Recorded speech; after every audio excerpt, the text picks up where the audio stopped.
Gold prices making a big move higher. Going back just a few days, we saw gold prices opening the week right around $1,750, and today they fell just short of $1,800. So about a $50 swing in only a few days, most of that coming today, as we saw a range of about $1,758 up to $1,796, holding just shy of that $1,796 high. So a big move higher in gold. Yes, a lot of that came after the inflation data came out. Strong, higher inflation marked via the CPI.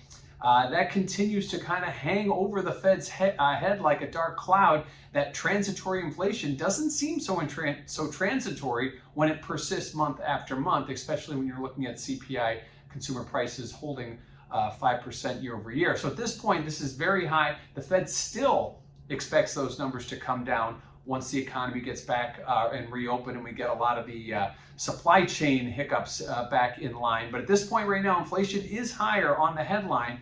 So right now, gold price is moving higher along with that. Likewise, the fear of a growth stagnation also giving gold a little bit of a boost here, along with the FOMC minutes, which we'll talk about in a moment. But higher inflation and lower growth are not good for the economy, but clearly looks like it would be a good thing for gold prices. They move higher today on a big move, just shy of 1,800. Now, what does this mean for volatility? Well, if you check out that CVOL index over at cmegroup.com, you will notice that volatility had been drifting lower. We did see a modest bit higher today. Historically, we look at the price relationship to volatility. We see higher prices translate into higher volatility. We saw that today. Clearly breaking out of the range, another reason why we would see higher volatility. The only thing that goes against the grain here is once we get past an event like a CPI and a minutes in the same day, we tend to see volatility come off. We did not see that today. So volatility higher as we break out of the range and move prices higher.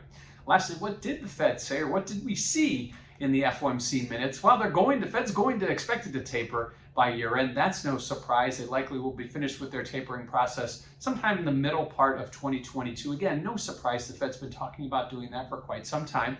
The market started to shift expectations for a rate hike to sooner than later, and that would be a bit of a surprise and would likely push gold prices down, but we didn't see that. At this point, gold prices may be looking a little bit more further out at growth expectations, which right now, if you look at the GDP now numbers, they're hovering between 1 and 1.5%, and that's very, very low, especially what we've seen and what we've been expecting on the reopening since the pandemic, and likewise with supply chain hiccups, getting those back online. So right now, gold price is really looking more at the growth component and the inflation component than they are at the potential for higher interest rates down the road. So right now, something to keep a very close eye on. The market pricing in higher interest rates, but gold prices going higher. That doesn't typically happen. So gold prices midweek seeing a big move back to a familiar price, one that we haven't seen a steady trade at since going back to July, but 1,800 is the level we got to today. Can we sustain that? Well, we have retail sales later this week. We have PPI and a slew of Fed speakers